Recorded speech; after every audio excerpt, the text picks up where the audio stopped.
gloria a tu nombre, gloria, gloria, gloria. Fuerza, iglesia. Y te daré gloria. Él merece toda la gloria. Gloria. Él merece toda la honra. Gloria por siempre. Gloria. Dile, iglesia. Gloria. Gloria. Gloria. Alce sus manos y su voz y diga: Te daré gloria. Gloria. Gloria.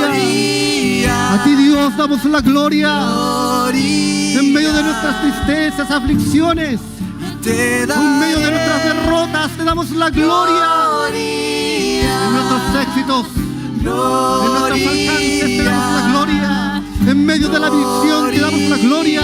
En la batalla, te damos la gloria. En la victoria, te damos la gloria. Y al escuchar hoy tu palabra, Dios, oramos que esa gloria tuya descienda sobre esta iglesia. Que esa gloria tuya descienda en este lugar.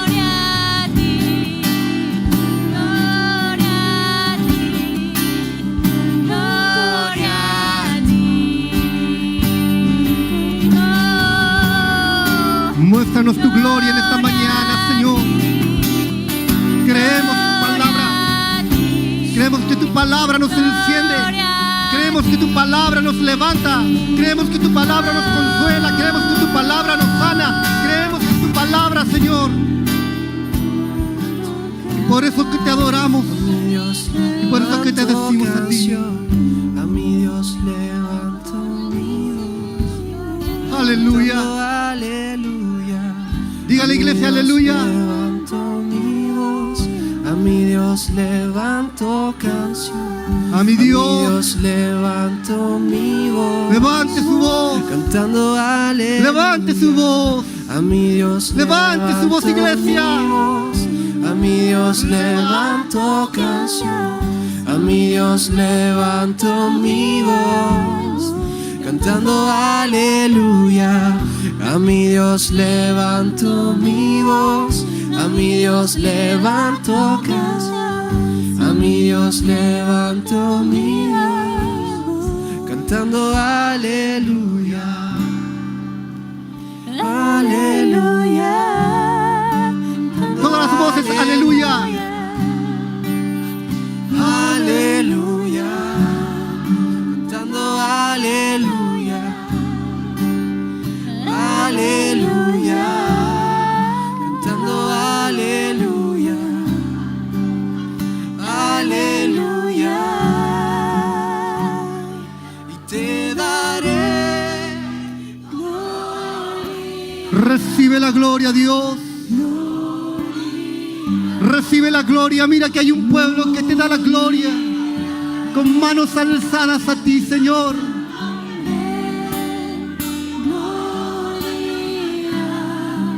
Porque no hay infierno contra la iglesia. No hay poder del mal contra la iglesia. Aleluya. Te adoramos, Señor. Y oramos para que tu palabra, Señor, en esta mañana, como siempre lo ha hecho, nos anime. Tu palabra nos revele a Jesús. Tu palabra nos revele tu voluntad. Tu palabra nos encienda. Tu palabra nos revele nuestros propios pecados y nos volvamos a ti en adoración y arrepentimiento. Tu palabra, Señor, sea la que guíe la iglesia. Tu palabra, Señor, sea la que restaure las familias, la que restaure las personas. Tu palabra, Señor, sea la que tienda tu iglesia. Somos una iglesia, Señor, basados en tu palabra. Gracias, Señor. Gracias. Agradecemos al Señor. Muy bien, iglesia. Yo sé que muchos de ustedes están haciendo su tarea y si no la han hecho, todavía tienen tiempo de hacerla. Leer desde el libro de Primera de Crónicas, capítulo 28, hasta el segundo libro de Crónicas, el capítulo 7. Y va a abrir su Biblia en el libro de Segunda de Crónicas, partimos para el final, y en el capítulo 7. Téngala abierta ahí mientras mis hermanos me ponen ahí la primera carátula, que es el tema que yo estoy compartiendo con ustedes. Por varios domingos vamos a compartir eso cuando me toque, así que usted ya sabe qué tema tenemos. Y el tema es una iglesia en misión, una iglesia en misión. ¿Es usted una iglesia en misión? Pocos lo creen. ¿Es una iglesia en misión? Aleluya. Bueno, espero que después de la 20 predicación que haga sobre esto, usted ya diga ¡amén! Porque somos una iglesia en misión. Y la misión entonces obedece a 14 principios. 14 principios, verdades y realidades eternas. Y todos ellos se basan en este gran principio, que es el principio de la cruz. Es el gran principio. ¿Lo recuerda usted? El principio de la cruz, donde Dios reconcilia al hombre con él, pero luego también reconcilia al hombre consigo mismo y con su entorno. El principio de la cruz. Y dentro de esos principios, el primero que estamos mirando es el principio de la obediencia a Dios. Y eso es lo que miramos en 2 de Crónicas, capítulo 7, versos 11 al 15, que vamos a leer juntos.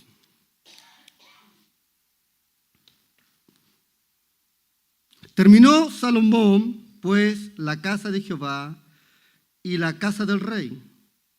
Y todo lo que Salomón se propuso hacer en la casa de Jehová y en su propia casa fue... ¿Cómo fue? ¿Quiere ser prosperado usted? Hay una receta para ser prosperado. Dice, creed a Jehová y creed a sus profetas. Dice, creed a Jehová y seréis bendecidos. Creed a sus profetas y seréis prosperados. Y nosotros tenemos ahora la palabra profética más segura. Así que no estamos hablando de que se pare un profeta y diga cualquier cosa. Se para un profeta y dice lo que la palabra de Dios nos tiene que decir. Así que, prosperados. Y apareció Jehová a Salomón de noche y le dijo, yo he oído tu oración y he elegido para mí este lugar por casa de sacrificio. Si yo cerrase los cielos para que no haya lluvia y mandara la langosta que consuma la tierra, o si enviare pestilencia a mi pueblo, si se humillare mi pueblo, sobre el cual mi nombre es invocado, y oraren y buscaren mi rostro, y se convirtieren de sus malos caminos, entonces yo oiré desde los cielos y perdonaré sus pecados y sanaré su tierra. Ahora estarán abiertos mis ojos y atentos mis oídos a la oración en este lugar. Y voy a pedir a toda la iglesia que leamos juntos el texto perícopo que se llama en teología de esta enseñanza y de toda la enseñanza. Es el verso 14. Si usted lo ubica ahí conmigo, lo leemos todos juntos a las 3. 1, 2, 3.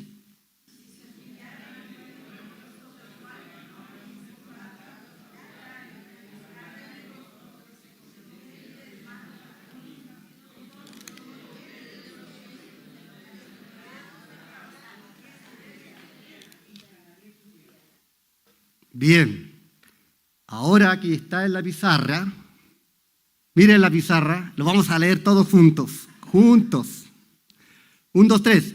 Sí.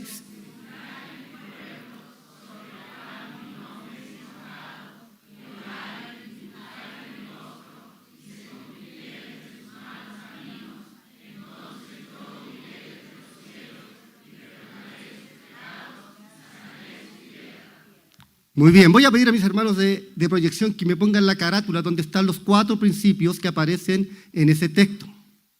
Y son fáciles de identificar. El primero ya lo miramos en mi predicación anterior, es si se humillase mi pueblo. Si se humillase mi pueblo. Y el segundo es, y orasen. Y el tercero es, buscaren mi rostro. Y el último es si se convirtieren de sus malos caminos. Ahora, hay una reacción de Dios ante eso. Hay una reacción de Dios ante eso. Y Él dice lo siguiente: entonces perdonaré sus pecados y sanaré su tierra. Perdonaré sus pecados y sanaré su tierra.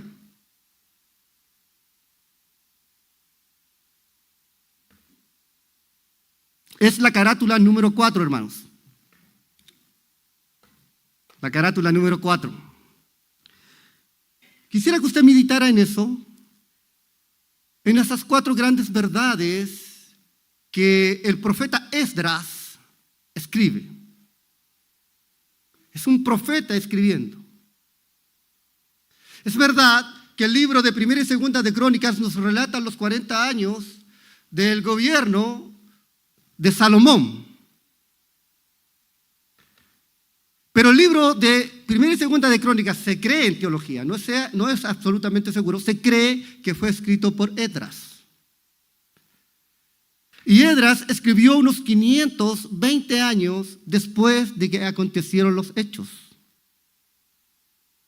Pero Esdras, inspirado por el Espíritu Santo, rescata esta oración o esta conversación entre Dios y Salomón. Y explícitamente escribe lo que Dios le dijo a Salomón. Lo que Dios le dijo a Salomón. Y Dios le dijo a Salomón en un momento de alegría. Yo quisiera que nos situáramos un poco en el contexto histórico. Había un momento de alegría, de jolgorio. Había terminado el templo. La gloria de Dios se estaba manifestando en ese pueblo como nunca antes había manifestado. Es tanto que si usted ha leído los capítulos, dice que los sacerdotes no podían entrar y no podían salir de la casa porque la gloria de Jehová se había manifestado sobre ella. Y Kabodes en hebreo significa el peso de Jehová. Ah, cómo anhelo yo, hermanos, que la gloria de Dios se manifieste en esta casa. Y los que vienen llegando tarde no van a poder entrar. Porque la gloria de Dios no se los va a permitir. Y los que están apuraditos por irse, no podrán irse. Porque la gloria de Dios no se los permitirá. ¿Usted anhela eso? Yo le quiero decir que yo ya he soñado con eso. Con la gloria de Dios manifestada. Y pensé que el domingo pasado, cuando estábamos cantando esa canción al final, dije, aquí se cumplió mi sueño. Pero alguien cortó la canción. Bueno, ya se nos cumplirá el sueño, ¿no? Bien. En la próxima carátula que ellos deben de poner, y quiero que la pongan las 5, porque es importantísimo esto, aparece el segundo principio. El primero ya lo di, es humillarse, lo recuerda de las predicaciones anteriores. Y el segundo es intercesión. Ahí el texto dice, y orasen. Y orasen. La raíz hebrea de la palabra que está traducida como orasen es palal. Palal. Y generalmente se traduce como oración, intercesión, intervención o mediación. Y esto tiene que ver con una acción interna. Ahora bien, al igual que la palabra Biyakan, que era la palabra de humillarse, si ellos ponen la próxima, ahí ustedes van a ver que dice lo siguiente, es un verbo reflexivo. Y en hebreo, por favor, pongan la próxima, y en hebreo, un verbo reflexivo implica una acción de la persona. No es simplemente orar, sino que hay algo que viene desde el interior. En el texto que leímos en Crónicas, hay 3 veces que en español aparece la palabra oración, orar. Pero solamente una de ellas, que es esta, aparece este verbo. Y la palabra es yit palelu. La raíz es palal. De ahí aparecen todas las palabras en oración. Pero la palabra usada por Esdras específicamente es la palabra be-yit palelu, que es un verbo reflexivo, que no es solo pedir, sino es intervenir desde el interior de uno ante Dios. Yo se voy a recordar a alguien que intervino delante de Dios de su interior. Un hombre que vio a su nación cayendo en pecado. Y el pecado fue tan grave que Dios dijo, palabras terribles, que Dios dijo. Y Dios dijo, yo raeré a ese pueblo. Entonces un hombre hizo una be-yit tapelo ante Dios y dijo, Dios, no lo hagas. No hagas eso, Dios. Y él puso en juego su propia salvación y le dijo, quítame a mí del libro de la vida, pero no destruyas a ese pueblo. ¿Cuántos saben de quién hablo? ¿De quién hablo? De Moisés. Ahora, cuando uno lee detenidamente ese texto de Moisés, Moisés no estaba interesado en que se salvase el pueblo. No.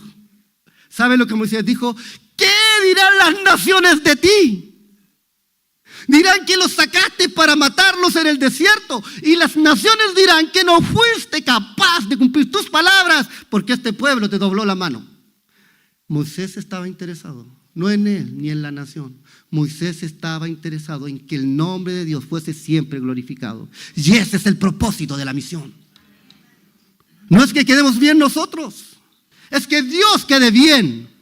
Y a veces para que Dios quede bien, tenemos que nosotros quedar mal.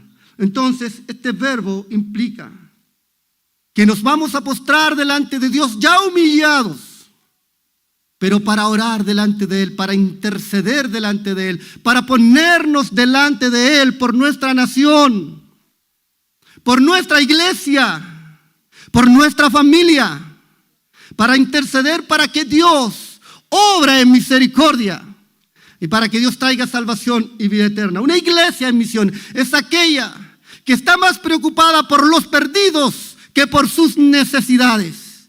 Es una iglesia que está preocupada porque el nombre de Jesús sea conocido y Dios sea glorificado por sobre sus patrimonios internos. Una iglesia en misión es aquella que se humilla ante Dios y que va delante de Él en oración. Pero no una oración trivial, sino una oración de intercesión, a ponerse ante Dios por su nación, su pueblo. La oración es un acto de hablar con Dios, es una ofrenda, es expresar a Él nuestros deseos. Y todos ellos deben ser agradables y según la voluntad de Cristo. Es un acto de la voluntad humana que trae ante Dios sus éxitos y fracasos, sus arrepentimientos, que solicita perdón y su ayuda. Es una actitud del corazón, por eso es interna. No tiene que ver solo con el sentimiento, sino con la actitud del corazón, porque el corazón es donde se decide. Donde se decide. Es una actitud de humillación ante Dios y su persona. Mire, de los diferentes tipos de oración que encontramos en el Nuevo Testamento. Oración de adoración y alabanza, oración de acción de gracias, oración de peticiones, que esa la conocemos de memoria, ¿no? 99.9 periódico por ciento del tiempo que oramos son peticiones de oraciones de petición. Oraciones de confesión, de confesar nuestros pecados ante Dios. Y oraciones de intercesión. 5 tipos de oraciones nos muestra el Nuevo Testamento. Yo quiero hablarles esta mañana de la oración de intercesión, que es la oración que aparece en Segunda de Crónicas, capítulo 29 y verso 14. Y que está dentro de los 4 grandes principios que Dios da a una nación y a una iglesia. ¿Sabe para qué? Para que el pecado sea perdonado y para que la tierra sea sanada. No voy a hablar de nuevo de todos los males de la tierra, pero ya lo hice la vez pasada.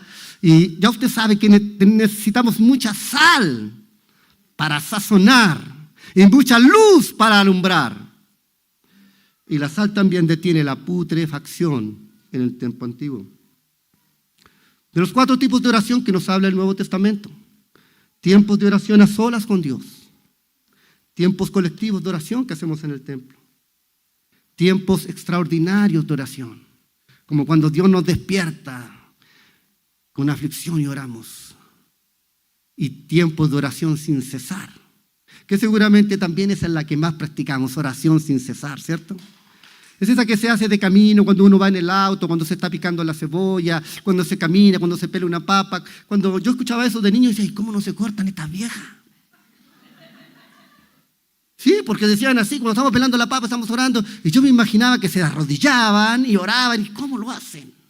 Bueno, no es eso. La palabra sin cesar significa sin detenerse. Es una oración que uno hace constantemente. La va haciendo en el metro. Ahí es donde uno más ora, Señor, que no me asalten en este lugar.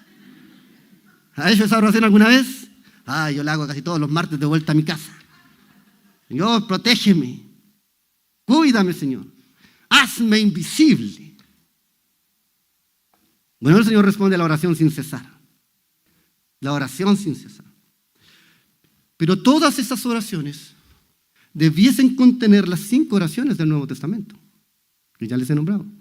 Y en especial la oración de intercesión. Ahora quisiera que miráramos en la Biblia por qué se produce la oración de intercesión. La oración de intercesión generalmente se produce para traer libertad a una nación, para traer libertad a un pueblo. Usted mira la sociedad chilena y entiende al igual que yo que están esclavos del pecado, que están esclavos de ideologías, que están esclavos del príncipe de este mundo. Entonces, concordará conmigo que es necesario dedicar tal vez un porcentaje mayor del tiempo de nuestra oración a la intercesión por nuestra nación. Sin duda, si le pidiéramos aquí a nuestro estadístico estrella que nos hiciera una encuesta a la iglesia, con algunas preguntas como ¿cuánto tiempo dedicas cada día a la oración? ¿120 minutos? 100 minutos, 80 minutos, 30 minutos. Tal vez muchos terminaríamos como terminó Abraham cuando le dijo a Dios, ¿habrán 50? ¿Habrán 40? ¿30? ¿20? Y así fue. Y tal vez llegábamos a 5 minutos. Ahora, después de decir cuánto oramos cada día, podría venir otra pregunta, ¿y cuánto dedicas a las peticiones? A que te sane de los huesos, a que le mejore el carácter al marido, a que te ayude con ese jefe pesado. ¿Cuánto dedicaríamos a la acción de gracias? ¿Cuánto dedicaríamos a la intercesión? Porcentajes. Podríamos llegar a determinar si somos o no una iglesia exitosa. Miembros de la iglesia en Maipú. Mire, yo vengo nuevo aquí, me da a veces un poco pavor de lo que tengo que compartir, porque digo, estoy nuevo. Pero yo he orado por esta iglesia. Porque en esta iglesia yo voy a jugar mi tercer partido, mi tercera edad hasta aquí. Seguramente de aquí ya me voy para la casa.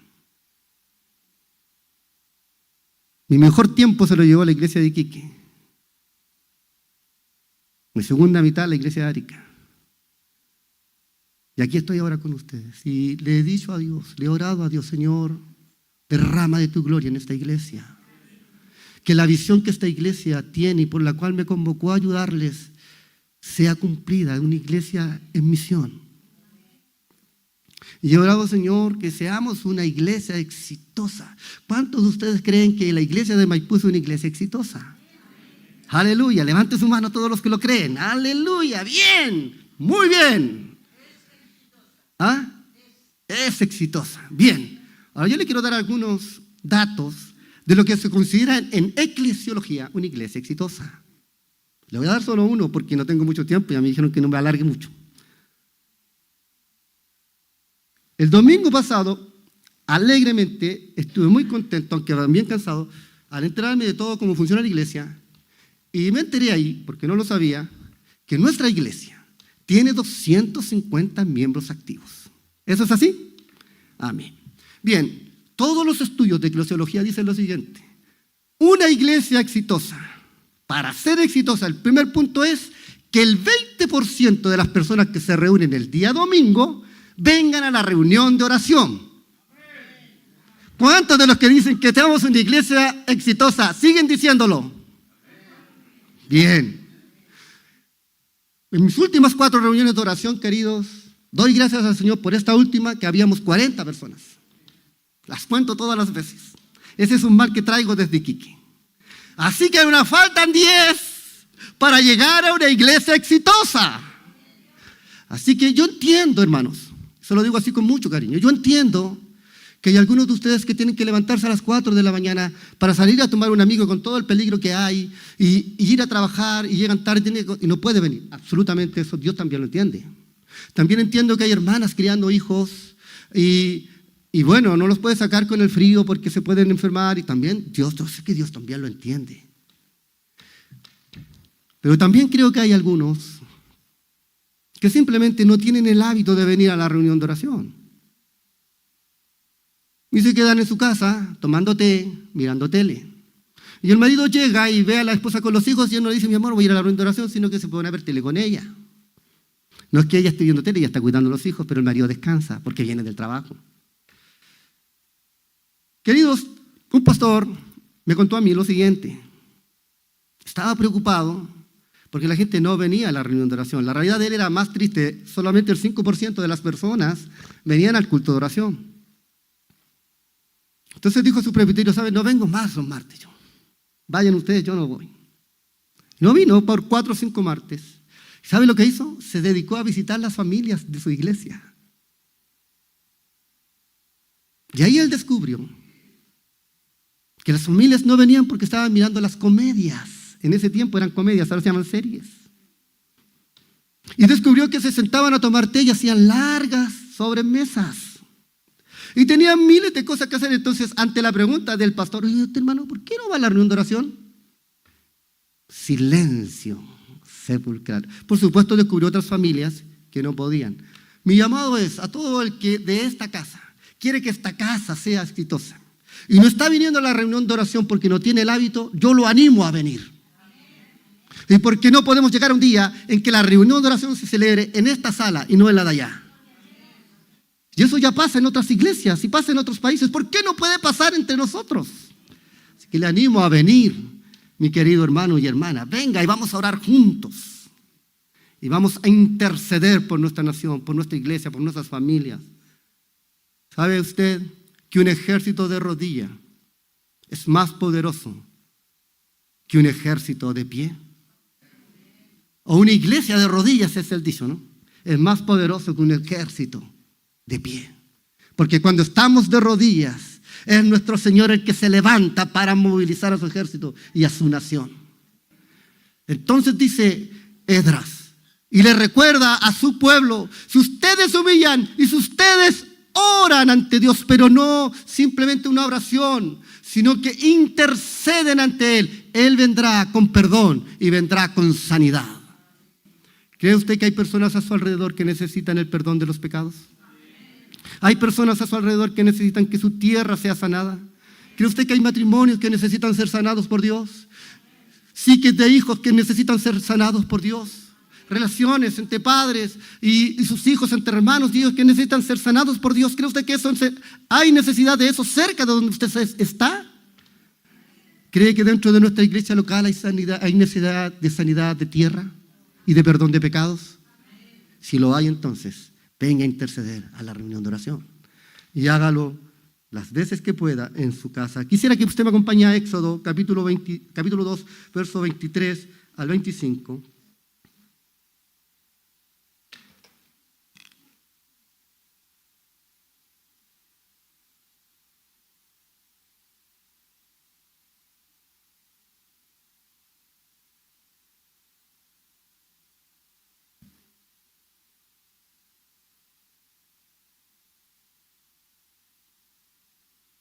Ahí está. Dice, y aconteció que después de muchos días,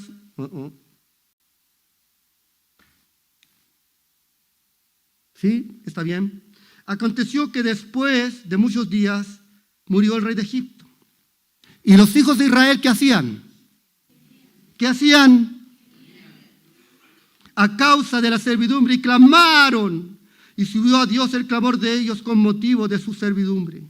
¿Y qué hizo Dios? Dios oyó. ¿Está leyendo, iglesia? Dios oyó el gemido de ellos y se acordó de su pacto con Abraham, Isaac y Jacob. Estaban en un tiempo de esclavitud. Usted conoce muy bien la historia. Y Dios se acordó ¿de qué? De su pacto. Dios se acordó de su pacto. En la Santa Cena recordamos hoy el pacto. Y Dios se acordó de su pueblo, se acordó de sus promesas. ¿Sabe que esa palabra me impacta? Esa palabra acordó es la palabra hebrea sacar. Y significa lo siguiente, no significa que como que Dios olvidó y de repente así como le pasa a uno, cuando la esposa lo manda al supermercado y viene de vuelta, ¡ay! No traje la leche. ¿Y qué le digo a ella ahora? Eso es terrible. Sí, eso es terrible. Caiga yo en las manos de Dios, no en las de mi mujer. Usted se ríe, cada vez que alguien se ríe yo sé que me está gritando amén, dele pastor.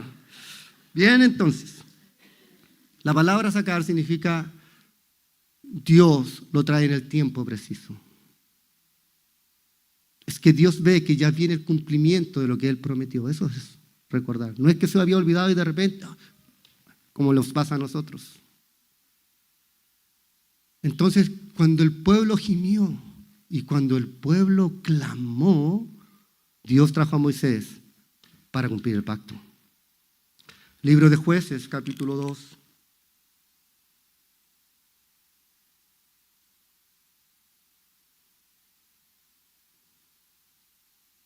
Libro de Jueces, capítulo 2, verso 17.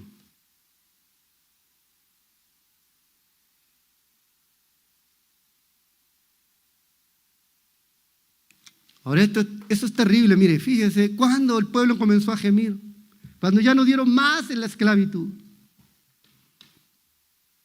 Y el libro de Jueces nos relata algo que es muy triste. Yo espero que eso nunca acontezca en esta iglesia local. Era un pueblo que vivía como pueblo, que estaba como pueblo, pero estaba lejos de su Dios. Y mire el verso 16. Y Jehová levantó jueces que los librasen de manos de los que los despojaban. Pero tampoco oyeron a sus jueces. O sea, el pueblo quería hacerlo. Ah, no, si lo que dice ese pastor, ¿qué me va a enseñar a mí? Él no sabe que yo llevo más tiempo que él en la iglesia. Él no conoce esta iglesia. Viene del norte. Bueno. Tampoco oyeron, sino que fueron tras dioses ajenos, a los cuales adoraron. Se apartaron pronto del camino en que anduvieron sus padres, obedeciendo a los mandamientos de Jehová. Ellos no hicieron así.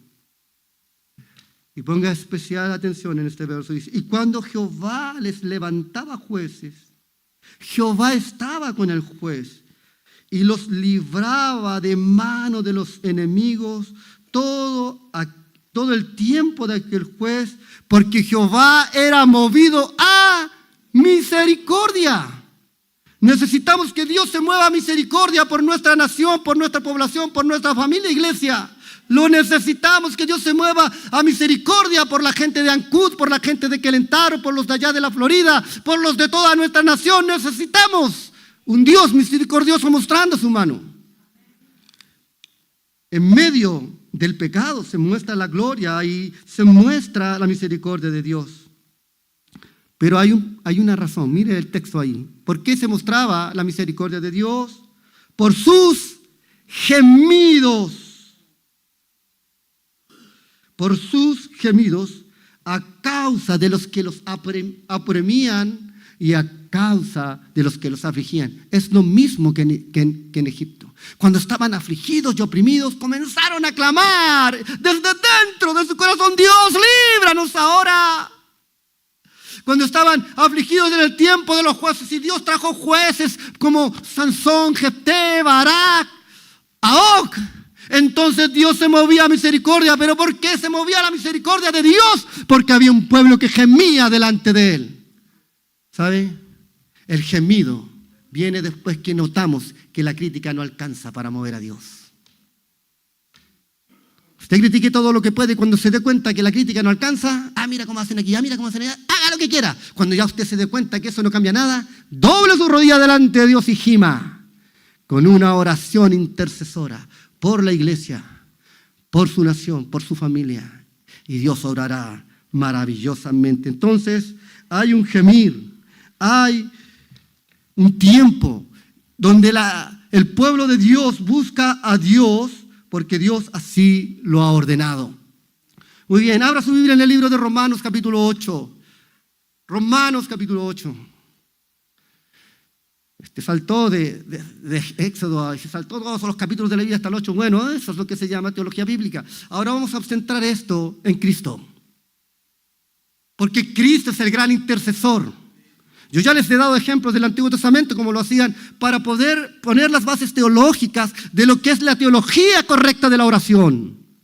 Y la teología correcta de la oración es un pueblo que se dedica más tiempo a interceder que a brindar sus propias necesidades. ¿Sabe por qué? Porque cuando buscamos el reino de Dios y su justicia, todo lo demás será añadido. ¡Aleluya! Busque a Dios y Dios le cambia el carácter a su esposa. Busque a Dios y le cambia un nuevo jefe. Busque a Dios y Él es poderoso para su vida. Muchas gracias. Muchas gracias. Busque a Dios. Bueno, el capítulo 8 del libro de Romanos está inserto en un maravilloso tema que es el tema doctrinal de la santificación. De la santificación.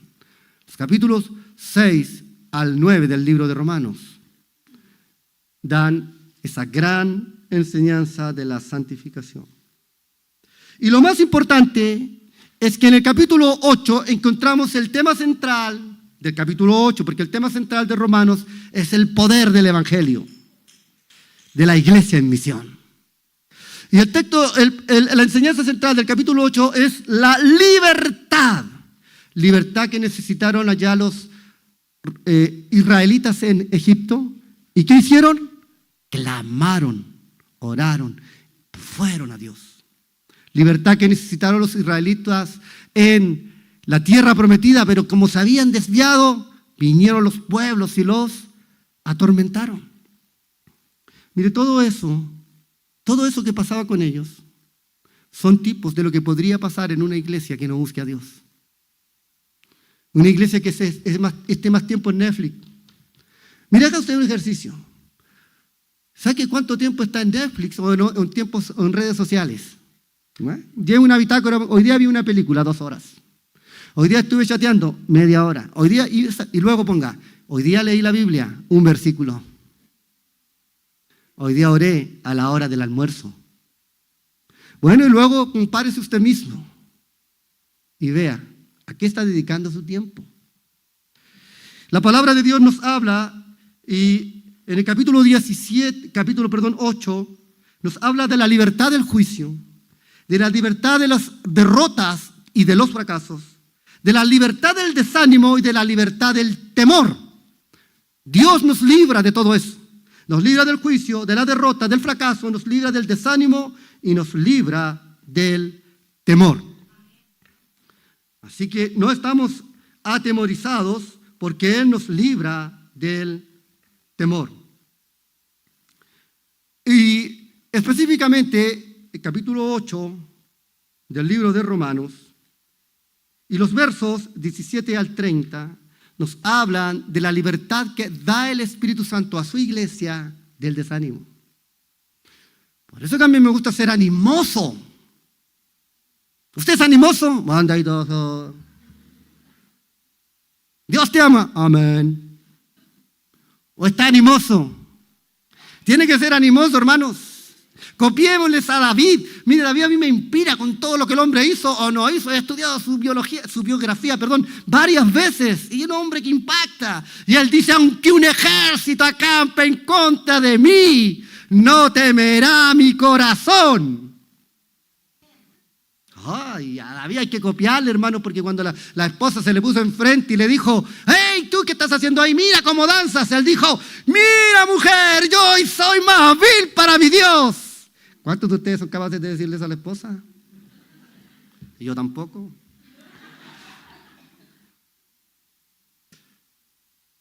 Pero ese hombre habla de la libertad. Y aquí entonces, mis queridos hermanos, el capítulo 17 del libro de Romanos nos muestra esa libertad en Cristo. Vaya al libro de Romanos y veamos los versos 26 y 27. Romanos capítulo 8, versos 26 y 27.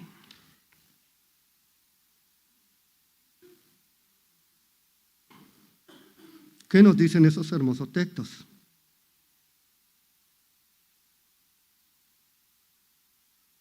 Y de igual manera, el Espíritu nos ayuda ¿a dónde?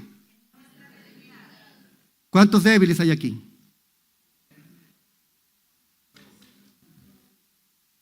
¿Sabe lo que dice la Biblia? Que el poder de Dios se glorifica en la debilidad. Se glorifica en la debilidad.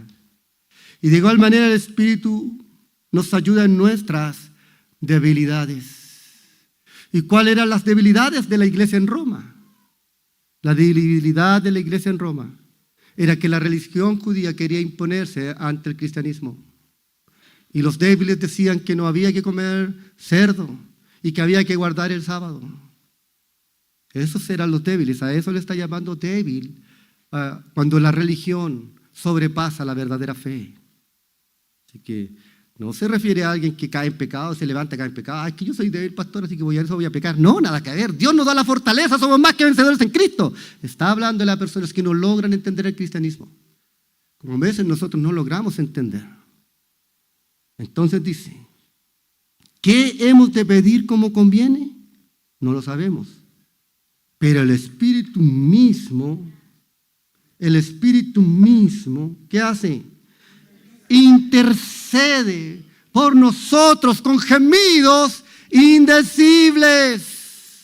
Eso no significa que usted deje intercediendo al Espíritu y cómodamente vea televisión. No, si el Espíritu está intercediendo por mí, yo puedo ver Netflix. El Espíritu está intercediendo, yo puedo seguir chateando. No, cuando usted va delante de Dios y no sabe qué decir, el Espíritu de dentro suyo va a hacer lo mismo que hacían los hebreos. Etnukano es la palabra en griego. Es encontrarse con alguien a fin de conversar, es hacer una petición especial, es interceder, es rogar por alguien. Ese alguien también puede ser usted mismo. Muchas veces he ido delante de Dios a rogarle por mí mismo. Oh Señor, ten piedad de mí.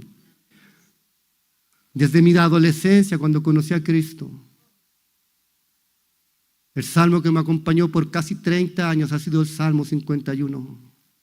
Oh Señor, ten piedad de mí conforme a tus misericordias. Que muy bien nos recordaba nuestro pastor Cuellar el domingo pasado. Conforme a la multitud de tus piedades. Bien, entonces, queridos, es el Espíritu el que intercede por nosotros. Pero va a interceder en la medida que nosotros estemos delante de Dios en la intercesión. En el capítulo 8 y el verso 34. En el capítulo 8 y verso 34. Mire, es el Espíritu Santo el que anima, porque la palabra desánimo o la palabra ánimo viene de espíritu. Estar desanimado es como no tener el Espíritu. Pero tener el Espíritu hace de nosotros gente victoriosa, hace de nosotros gente con fe, hace de nosotros gente que mira el futuro con esperanza y casi les canto la canción del viejo profeta que decía, mirarte a la cara color esperanza. Bueno, si tuviera dones para cantar, les cantaría, pero no los tengo, así que se las recito. Color esperanza, hay esperanza en Dios siempre. Cuando estaba la iglesia totalmente destruida porque se había ido el maestro y estaban allí, mire la primera iglesia, todos hablamos también de la primera iglesia es ejemplo, pero también hay cosas que no eran tan buenos ejemplos. Comenzaron 500 hermanos orando, dice el apóstol Pablo, más de 500 hermanos, se les apareció Jesús, pero tenían que esperar un tiempo y comenzaron a pasar los días, Pasaron 10 días, usted sabe, entre que Jesús se fue y vino el Espíritu Santo en Pentecostés. Y en Pentecostés, ¿cuántos sabían? Y los otros 380, ¿dónde estaban? Comprando pan. No estaban. Se desanimaron de la espera. ¿Qué les pasó? No sabemos, solamente sabemos que no estaban. Y cuando vino el Espíritu Santo, animó a esa iglesia. Usted tiene que estar en la iglesia. Venga a la reunión de oración, ahí Dios también derrama del Espíritu Santo. Y eso lo sabemos muy bien. Mi esposa fue bautizada en el Espíritu Santo en una reunión de oración. Cosa poco común, pero pasa. Pero siempre pasará donde hay un pueblo orando a Dios. Y el verso 34 entonces de Romanos 8 leemos.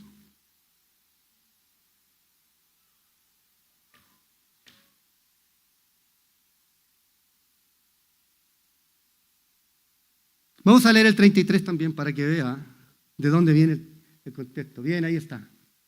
Mire la pregunta del apóstol. ¿Quién acusará a los escogidos de Dios? ¿Usted sabe quién es el acusador de nuestras almas? El diablo, ¿cierto? Y el diablo es vivo, siempre nos anda acusando. Y nos trae a la memoria los pecados pasados para hacernos sentir mal. Sí, no le cuento mis pecados porque está mi hijo aquí y después me lo saca en cara. Pero si no les contaría lo que el diablo a veces me recuerda. Ay. Pero bueno, Dios es el que justifica. Y mire lo que pregunta después. ¿Quién es el que condenará? Cristo es el que murió, más aún el que también resucitó, el que además está a la diestra de Dios, el que también, ¿qué hace? Intercede por nosotros. Entonces que usted y yo nos volvamos intercesores y que nuestra oración, queridos, no sea pedirle a Dios porque el auto está malo, porque me duelen los huesos, sino sea pedir a Dios profundamente porque haya salvación, porque haya derramamiento del Espíritu Santo, porque las gentes conozcan a Cristo. Nos hace uno con el Espíritu Santo que intercede desde dentro por nosotros con gemidos indecibles y nos une a la visión y ministerio de Cristo que intercede por la iglesia. Entonces, la oración no es el culto olvidado. La oración es el deseo de Dios para una iglesia que triunfa, para una iglesia que tiene éxito. Es la oración. Queridos míos, toda iglesia que pasa por conflictos y problemas es una iglesia que está siendo usada por Dios. Una iglesia que está en la calma, una iglesia que tiene todo perfecto, es porque no le está haciendo ni cosquilla al diablo. Pero cuando nosotros nos levantamos contra él, y vamos a abrir una iglesia donde personas se van a salvar, donde personas van a conocer a Jesús y donde Dios va a ser glorificado, el enemigo eso no le gusta. Por eso se levantó contra la primera iglesia. Por eso se levantó contra Pedro y los apóstoles. Por eso se levantó contra Pablo. Y por eso se levantará también contra nosotros. Pero ¿sabe lo que dice la Biblia? Que no tenemos lucha contra carne y sangre, sino contra principados, contra huestes espirituales de maldad. Si no le gusta esta predicación, no me critique a mí. Pregúntele a Dios por qué ese pastor dijo eso. Porque su lucha no es conmigo. Su lucha es contra huestes y espirituales de maldad. Entonces, queridos, nadie puede condenar a la iglesia. Porque Cristo es el que murió. Más el que también resucitó. Y Cristo es el que intercede por nosotros. ¿Quiere usted, junto conmigo, mi querido hermano y hermana, unirse a la misión de Dios? ¿Quiere unirse a la misión de Dios? La misión de Dios es interceder por los perdidos. Es orar por los otros. Es sostener la iglesia. Yo le quiero decir que ninguno que sirva a Dios podría servirlo si no tiene tiempos con Dios y si no tiene un equipo de personas que estén orando por Él. Hace unos años atrás, unos 22 años atrás, yo sufrí una de las pérdidas más terribles que un ser humano puede experimentar. Tuve la pérdida de mi madre.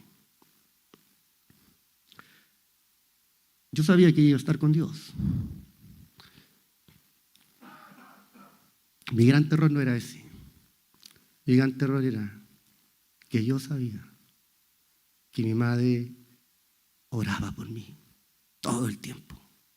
Y como ya era una mujer anciana, dormía poco, más tiempo oraba por mí. Y ella me lo decía: hijo, estoy orando por ti, que Dios te ilumine, que Dios te guíe, que Dios te dé una palabra, que no te engañen, que el afán de este tiempo no te corrompa, que el dinero no te corrompa, que no te corrompan las mujeres, que no te corrompa la iglesia, que sirvas a Dios. Cuando ella murió, mi terror fue: perdí mi intercesora. Pero Dios tiene grande misericordia con nosotros. Se acercó una de las hermanas mayores cuando mi madre estábamos velando y me dijo: pastor, yo sé que su madre oraba por usted. Sí, eso voy a echar de menos. Dijo: no se preocupe, yo tomaré el lugar de su madre, yo seguiré orando por usted. Yo me fui a Arica, me olvidé de esa hermana. 15 años después, los hermanos de Iquique vinieron para visitar la iglesia y ella vino entre ellos y se acercó y dijo: pastor, sigo orando por usted.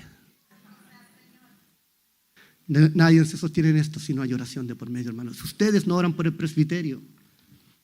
Usted va a encontrar que me aburrió la predicación. Claro, le aburre porque usted no ora por el pastor. Pues si orara, no le aburre. El pastor se para aquí lleno de fuego porque usted está orando por él. Bien, queridos, entonces, voy a concluir con el ejemplo máximo que tenemos: nuestro Señor Jesucristo. Mateo capítulo 9, versos 35 al 38. Un clamor, un ruego. Mateo capítulo 9.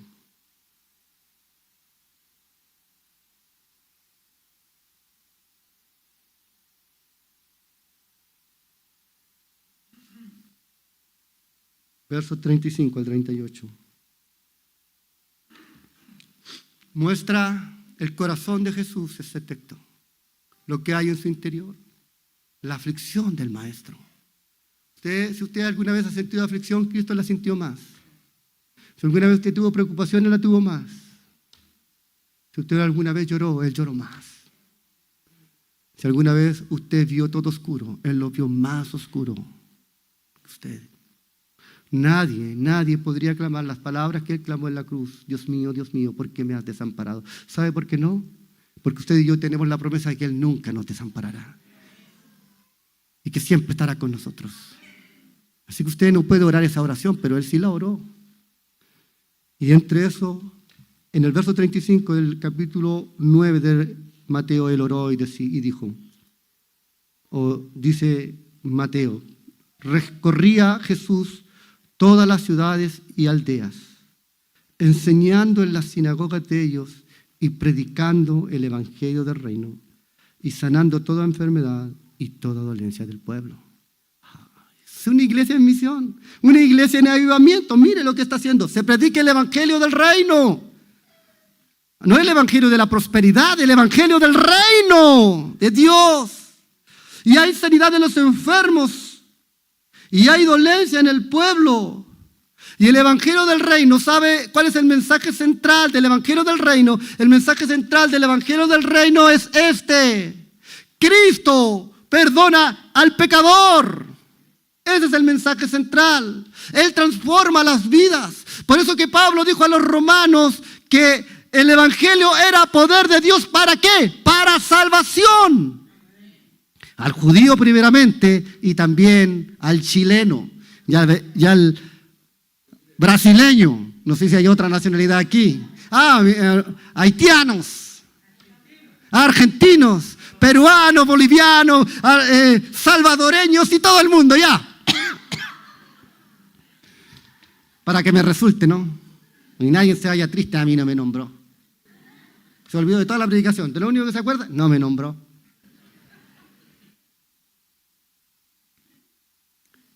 Entonces Jesús recorría anunciando el Evangelio del Reino, y el Evangelio del Reino es el gobierno de Dios en la vida del ser humano. El Evangelio del Reino es este Evangelio que transforma la vida, que perdona al pecador, que cambia las vidas de las personas. Es que los saca de camino al infierno y los lleva camino al cielo. Aleluya.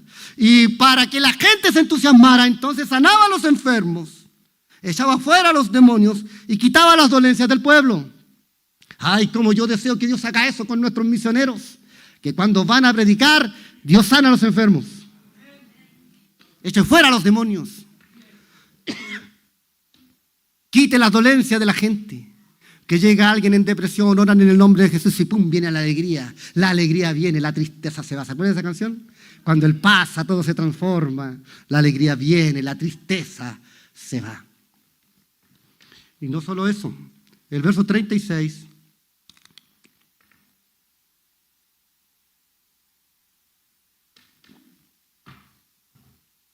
Jesús se vuelve a las multitudes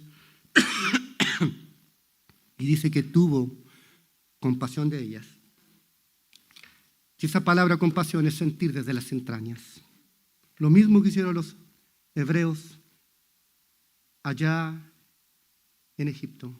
Lo mismo que con los jueces. Y la misma ordenanza que Dios dio a su nación cuando estaban llenos de la gloria de Dios en el templo. Que uno piensa de aquí esto... Vamos a conquistar el mundo. Pero Dios sabe que hay un enemigo que siempre va a atacar a la iglesia. Y yo sí creo que la gloria de Dios se va a derramar entre nosotros, hermanos. Venga a la reunión de oración, ahí lo va a ver. Y vamos a enfrentar a nuestro enemigo y vamos a tener victoria porque somos más que vencedores en Cristo. Por medio de aquel que nos amó, dijo Pablo en Romanos. Tuvo compasión de ellas porque estaban desamparadas y dispersas, como ovejas que no tienen pastor. ¿Cómo estaban desamparadas? Así está la gente, desamparada, hermanos. Cada uno para allá, para acá, van, no se sabe. Los hijos abandonan el hogar, los matrimonios se divorcian. Los hombres que son bien hombres después se quieren convertir en mujeres, las mujeres quieren ser hombres o quieren ser cebra. Porque no tienen pastor. ¿Y qué dijo Jesús? Mira el verso 37, por favor. Entonces dijo, ¿hay discípulos de Cristo aquí? Ahora sí, levante la mano los discípulos de Jesús. Y cuando digo discípulos de Jesús, no digo miembros de la Asamblea de Dios Autónoma, sino discípulos de Cristo. Bien alto la mano, por favor. Bien, yo le voy a cambiar de mano.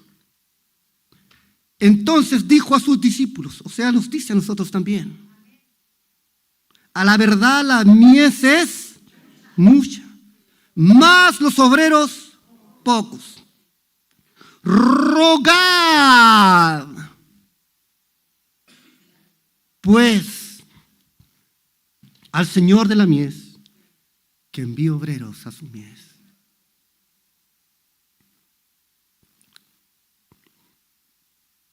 Rogad pues al Señor de la mies que envíe obreros a su mies.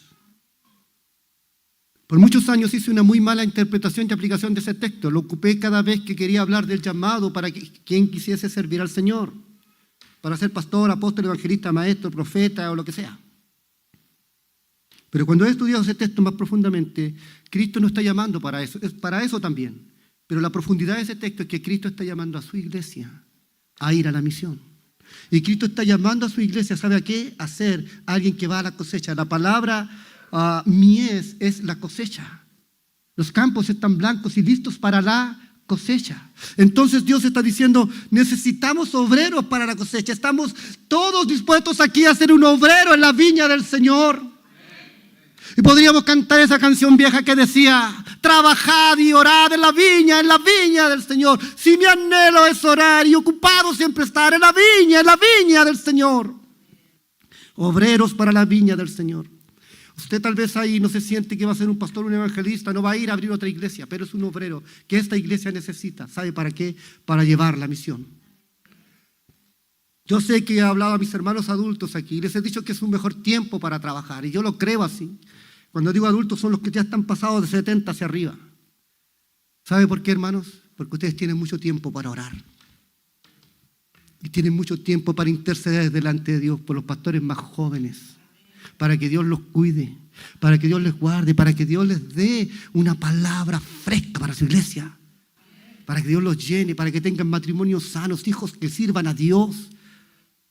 Yo necesito de esa oración, y creo que mis consiervos pueden decir amén junto conmigo. Necesitamos esa oración de la iglesia.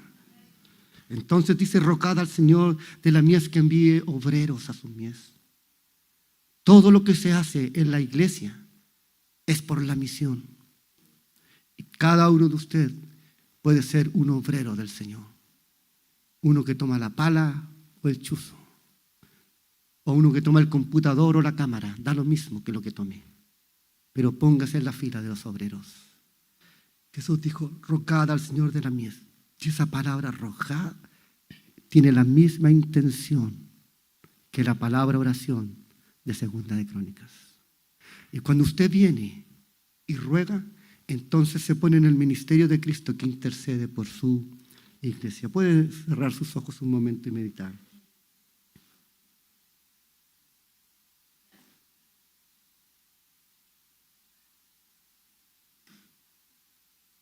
Yo quiero que usted medite, hermano y hermana. Y la pregunta es: ¿quién lo hará?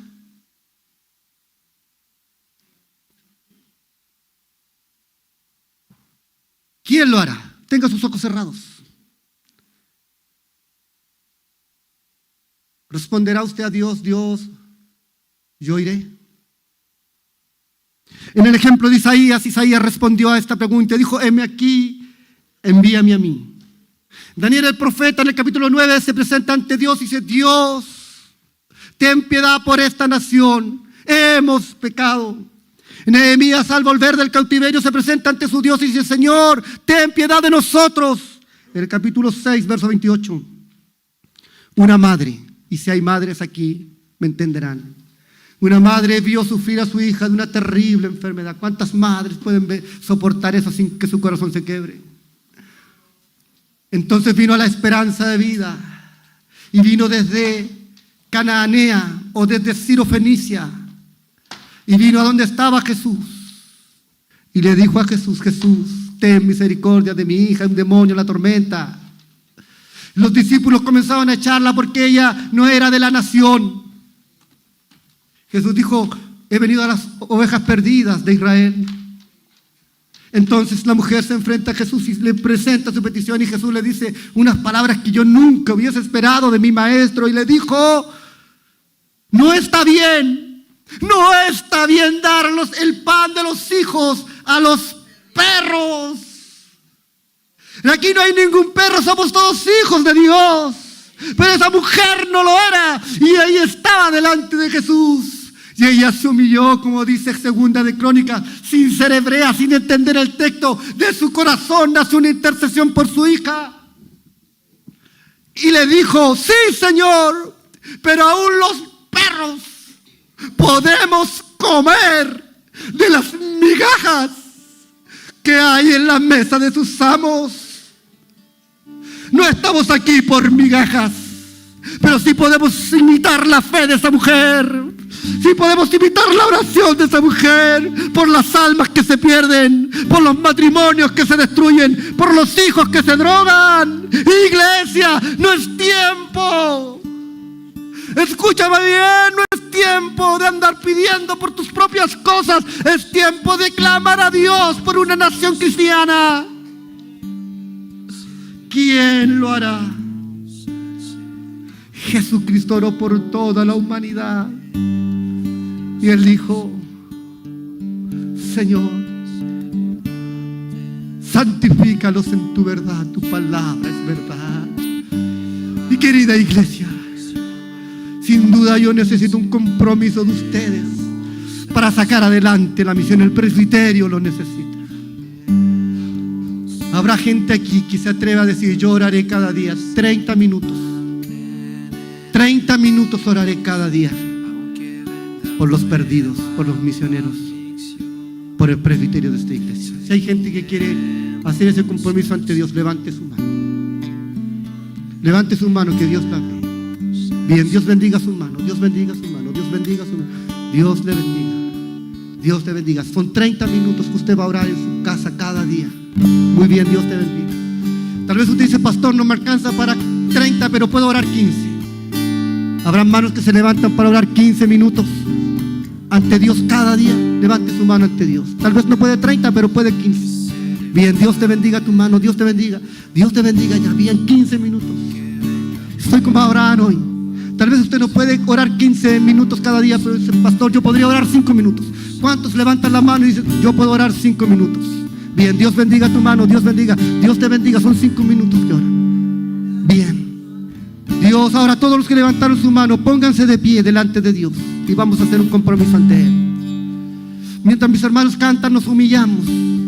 Todos los que van a orar junto con el presbiterio por la iglesia, van a interceder por la iglesia, van a interceder por los misioneros.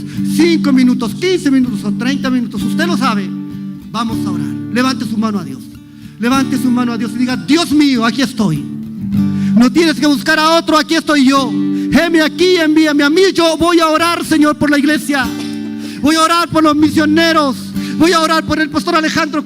Y voy a orar por el pastor Carlos. Y voy a orar por Ezequiel. Y voy a orar por Rubén. Y voy a orar por cada presbítero de la iglesia. Voy a orar por los líderes de la iglesia. Voy a orar por las hermanas. Voy a orar para que Dios haga su obra. Aleluya. Y eso es un avivamiento. Cuando una iglesia está de rodillas ante su Dios, ese es un avivamiento. Y yo les espero a todos los que puedan este martes para que oremos juntos ante Dios. Seamos una iglesia exitosa. Necesitamos pasar los 50 para hacerlo. Venga a orar, venga a orar. Aleluya. Alce su voz a Dios. Nos humillamos ante nuestro Dios.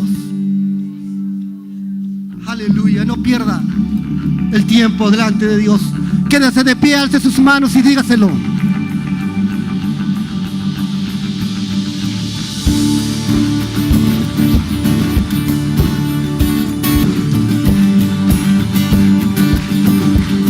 Vamos a iglesia con fuerza. Esa es la primera, humillarse delante de nuestro Dios. Sacrificios en la oración. Agradable queremos ser. Hoy renunciamos a nuestra voluntad. Su palabra es nuestra guía al caminar. Ahora proclámelo ante el mundo y ante el infierno. Fuimos rescatados del pecado, fuimos escogidos por su amor. Serviremos al Señor, serviremos al Señor. Ahora diga esto como una palabra de fe, escúchelo. Escúchalo. Enemigos, aunque venga prueba o aflicción, serviremos al Señor, serviremos al Señor.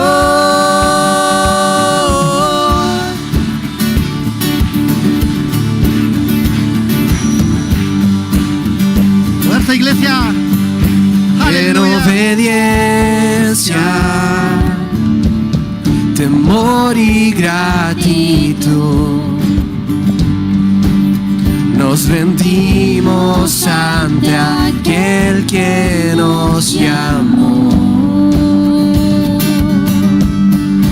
Pueblo adquirido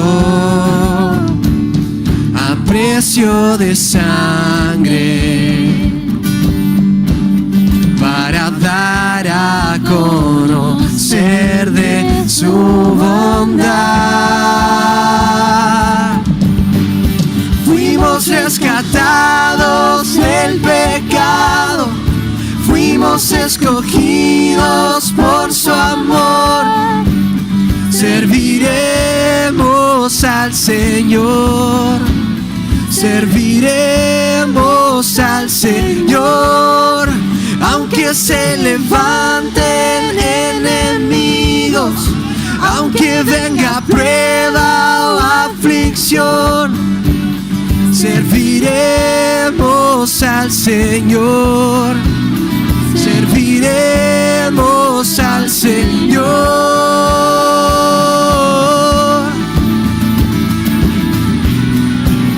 Te serviremos. Te serviré.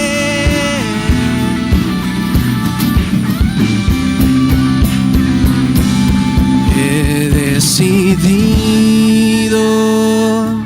seguir a Cristo. He decidido seguir a Cristo. He decidido seguir a Cristo. Dígalo, no vuelvo. No vuelvo atrás. No vuelvo atrás. Fuimos rescatados del pecado. Fuimos escogidos por su amor. Serviremos al Señor. Ahora mira a su hermano y cántele. Mira a su hermano y cántele. Mira a su hermano al lado. Aunque se levante enemigos, no con los ojos cerrados, dígaselo a su hermano. Aunque venga prueba o aflicción, serviremos al Señor.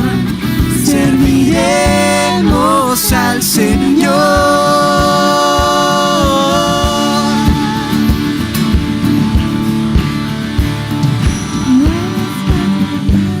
Iglesia, cuando yo escuché esta canción, a veces hace una reunión atrás, analicé esta canción de qué tipo de adoración es. Y mirando las letras, esta canción no es adoración ni es alabanza tampoco, es lo que más se parece a un modelo hebreo de un compromiso con Dios. Es como una oración. Yo quisiera pedirles a ustedes que cantemos juntos esa parte, serviremos al Señor, y donde luego proclamamos, aunque se levante el enemigo y vengan pruebas de aflicción, serviremos al Señor. Pero esa no es una canción para Dios, es una proclama que usted, un compromiso que usted hace con su vecino. Entonces, busque a un vecino, mírense a la cara, tómense de las manos y proclámense diciéndose el uno al otro: aunque venga el enemigo, se levanten pruebas de aflicción, serviremos al Señor. Ahora sí, dale con esa y cantes, iglesia. Y yo no le canto aquí a mi hermana. Yo no canto igual.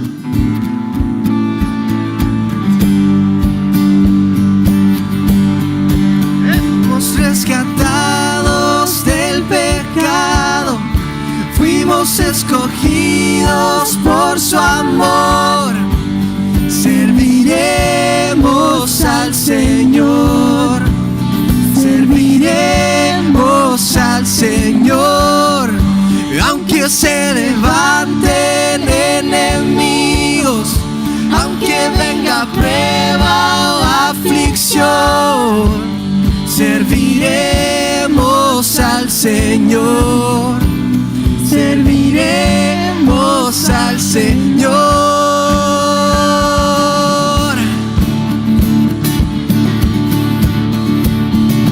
No descansaremos, Señor, te seguiremos. No desmayaremos. No desmayaremos, Señor, te serviremos.